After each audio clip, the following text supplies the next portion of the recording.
बढ़ापुर में अधिशासी अधिकारी पर एक महिला कर्मचारी ने आरोप लगाते हुए तमाम आरोप लगाते हुए जहर खा लिया था, जिसके बाद आरोप प्रत्यारोप का दौर शुरू हो गया। इसके बाद एक बयान और आया है महिला कर्मचारी का, जो ज़िला अस्पताल में भर्ती है। उसका बयान आया है कि तमाम तरह के जो प्रताड़ित उनको किया जा रहा था, शोषण उसका किया जा रहा था, तो उसका एक बयान आया है। उसके बाद हमारे साथ इस पर बात करने के लिए सेवाराम राजभर जी हमारे साथ, अधिशासी अधिकारी बढ़ापुर हमारे साथ मौजूद हैं। उनसे बात करेंगे कि जो सारे आरोप हैं वो किस तरह के आरोप वो लगा रही है। सेवाराम राजभर जी, जो ये महिला थी, जो कर्मचारी थी, आउटसोर्स पे काम कर रही थी आपके अंडर, अभी फिर से उसका बयान आया है और उसका कहना है कि आप उसका नाजायज़ संबंध भी उससे बनाना चाहते थे और तमाम तरह के जो इल्ज़ामात आप पे लगा रही हैं।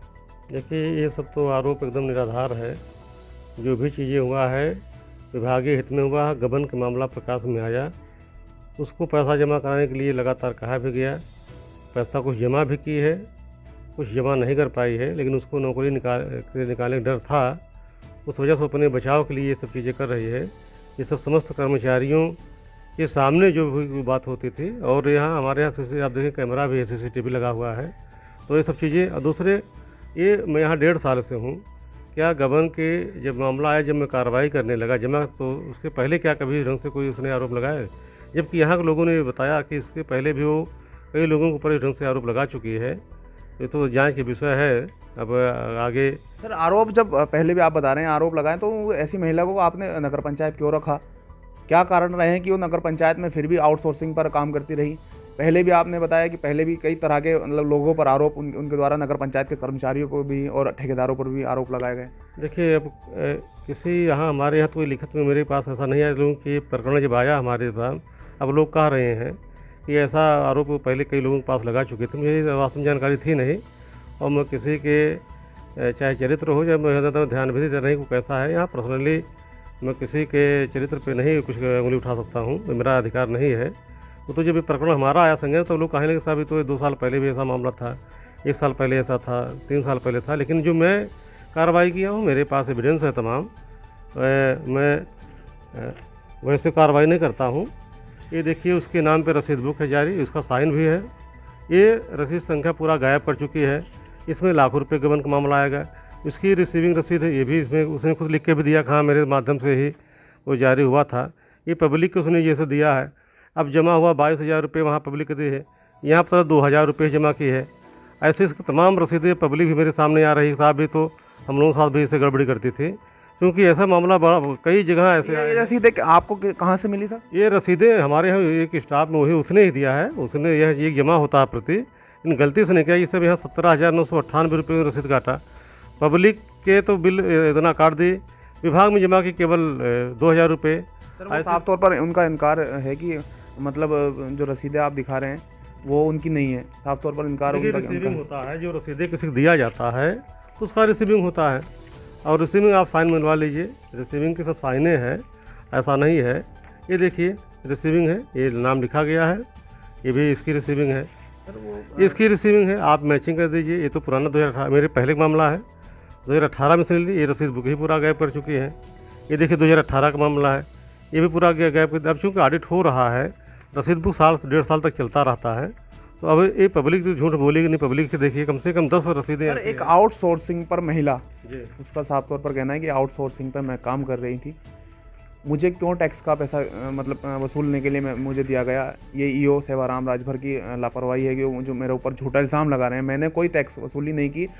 ईओ सेवाराम राजभर, अगर ऐसा है तो आउटसोर्सिंग पर क्या किसी महिला को या आउटसोर्सिंग पर क्या किसी कर्मचारी को टैक्स वसूलने का हक दिया जा सकता है? देखिए, इसमें कई कारण होते हैं। एक तो पहले 2018 में यहाँ था नहीं। ये देखिए 2018 में उसने वो काम करते थे। आपके आने के बाद? मेरे आने के बाद देखिए, क्योंकि टीम गठित होता है वसूली को लेकर, जो हाउस टैक्स है तमाम बकाए थे, टीम में रखा गया था, इसलिए रखा गया था। कल के हो सकता है फील्ड में कहीं किसी हमारे कर्मचारी कोई महिला और बदतमीजी करे, तो महिला टीम में रहेगी, तो महिलाओं से बात करें। तमाम यहाँ परिवार ऐसे हैं जो उनके जेंट्स बाहर आते हैं, केवल महिलाएँ घर पर है, तो महिला रहेगी तो महिलाओं से बातचीत कर लेगी, महिलाओं को मोटिवेट कर लेगी। जमा इसीलिए रखा जाता है। कर्मचारियों को वास्तव में कमी रहती है। अब हमारे यहाँ जैसे तीन हमारे जो लिपिक टैक्स कलेक्टर है, ऐसे लोग सब रिटायर्ड हो चुके हैं या तो डेथ हो गई है, कोई है नहीं। तो एक महिलाओं को रखना कोई बहुत बुरी बात नहीं है।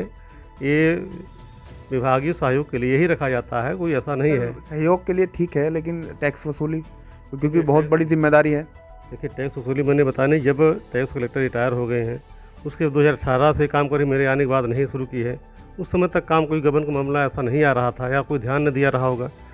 तो अब जब ध्यान दिया जा रहा, चीज़ें आ रहा तो इसमें ऐसा रखना नहीं किसी को न होगा। किसी जिम्मेदारी आपकी रहेगी या किसकी रहेगी कि जो ये सारा पैसा अब उनका ये भी कहना है, महिला का जो जो कर्मचारी थी उसका ये कहना है कि जो पैसा है वो सेवाराम यो सेवाराम राजभर और नीरज कुमार के अकाउंट में, नीरज कुमार कोई कर्मचारी है आपके यहाँ पर, उसके अकाउंट में मिलेगा, आप इनकी जांच करा लें।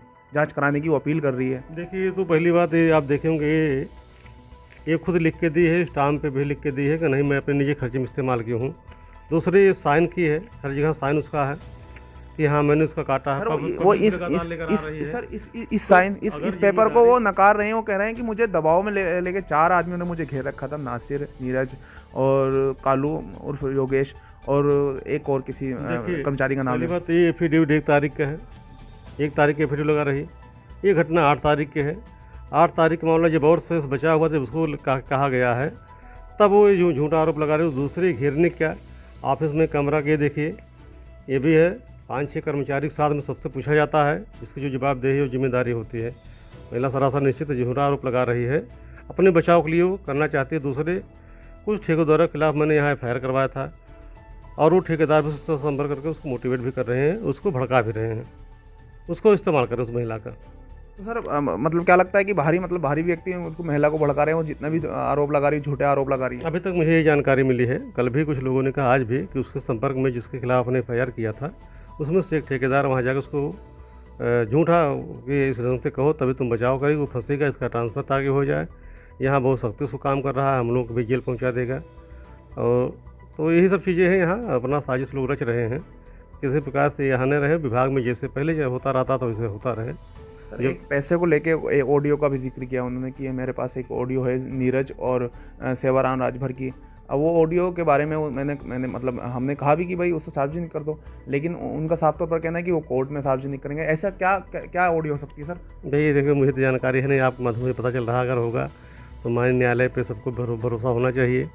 माननीय न्यायालय खुद सक्षम है, वो तो जब ऑडियो होगा जो दूसरी पाया जाए, अगर मामला वहाँ पैसे का ऑडियो बता रहे हैं कि पैसे का लेन देन के बारे में मैंने बताया, मुझे तो जानकारी नहीं है। अब आप बता रहे हैं, अब आप उसने दिया भी नहीं, वीडियो हो चाहे ऑडियो हो, तो भाई होगा ऐसा होगा तो कोई दिक्कत नहीं है, वो तो देखा जाएगा। माननीय न्यायालय सक्षम है, वो तो जब जाएगा मामला तो देखा जाएगा क्या है मैटर। अभी ये जो गबन का मामला था, ये आउटसोर्सिंग पर महिला थी, अभी 1,48,000 का गबन है, ये जमा नहीं हुआ अभी तक नगर पंचायत बढ़ापुर। लगभग जमा हो गया, 17-18 रुपये बचा हुआ है। 17-18 बस वही मामला हुआ को उतना नहीं जमा करना चाहते थे।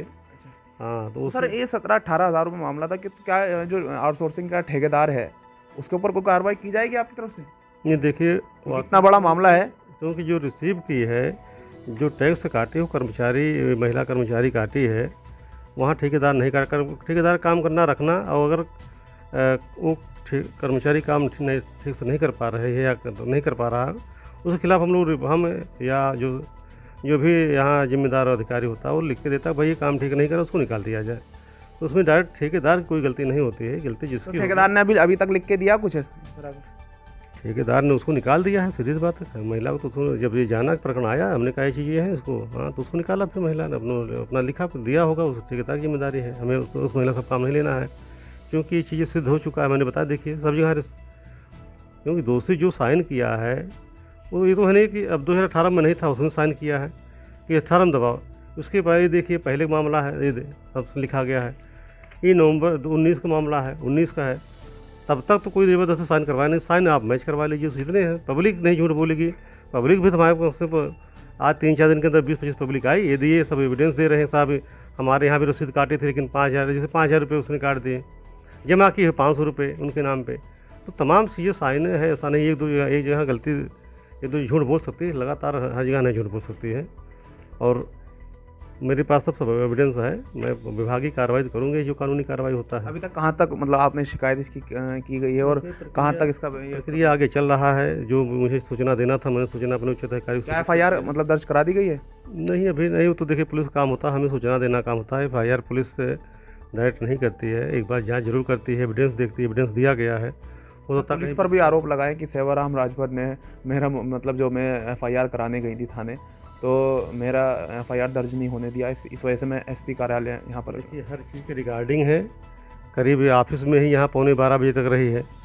जब धमकी दे के मैं जा रही हूँ जार खाने, तुरंत पुलिस को बुलाया गया, तो कब थाने पे गई, कब जार का आई, कब एम्बुलेंस आया, वो तो सब जांच की विषय है। हर चीज़ यहाँ रिगार्डिंग है, मिनट सेकंड तक का, तो खुद झूठ बोल रही है हर जगह। उसका झूठ है ये सबसे दौरान है कि जब यहाँ रही है 11:15 तक यहाँ रही है, और उसके बाद पुलिस को नंबर यहाँ से डायल किया गया है, 112 नंबर पुलिस को लाया गया है, तो पुलिस फिर थाने पर कब गई है? ये तो सबको लपेटे में ले रही। झूठा झूठा हर जगह नहीं चल पाता है ना, कब तक झूठ के सिर्फ वही सब तो परेशान हो सकता है, पराजित नहीं होता है। ठीक है, ये थे हमारे साथ सेवाराम राजभर जी, जिनका महिला के द्वारा जो आरोप लगाए गए हैं उन पर साफ तौर पर इनकार कर रहे हैं सेवाराम राजभर जी। उनका कहना है कि जो महिला है वो कहीं ना कहीं छोटे इल्ज़ाम लगा रही है। जब शुरू में ये सारा मामला घटना घटी तो पहले भी इल्ज़ाम लगा सकती थी, लेकिन उसके बावजूद अब बयानबाजी जो गलत बयानबाजी महिला द्वारा की जा रही है, और तमाम जो पैसे का गबन है वो महिला द्वारा किया गया है।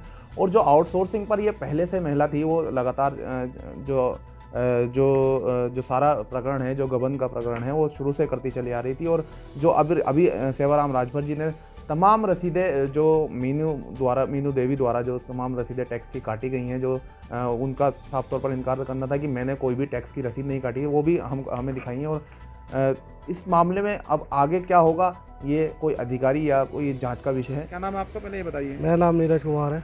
नीरज कुमार जी, आरोप लगा रहे हैं, किस तरह से देखते हैं, क्या कहना चाहेंगे इस आरोप पर? देखिए, पहली बात तो यह है, जो जितना भी ऑफिसों में काम होता है या विभाग जितने भी होते हैं, सभी जगह भरोसे पे काम चलता है हर जगह। और इसी भरोसे पे जो है हमने अपनी रसीद बुक जो है नाम पे थी, इसे रसीद काटने के लिए दी थी। और इसने जो है, हमने बार बार इससे कहा कि रसीदें वगैरह कट रही है क्या, तो इसने कहा कि नहीं, रसीदें तो नहीं कट रही हैं। तो मैंने कई बार मांगने की कोशिश की कि रसीद लाओ, मुझे दिखा दो, तो ये बोली कि घर पे रखी है, मैं अभी ला दूँगी, सुबह को ला दूँगी। इस तरीके कई बार इसने टाला भी है। तो फिर जब हमारी पकड़ में रसीद आई तो हमने कहा कि इससे चालान जमा कर दो ये, तो बोली मैं कर रही हूँ, धीरे धीरे कर दूँगी। तो हमने वही छोटे छोटे बच्चे हैं इसकी, इसी वजह से मैंने चलो कोई बात नहीं, धीरे धीरे कर देगी।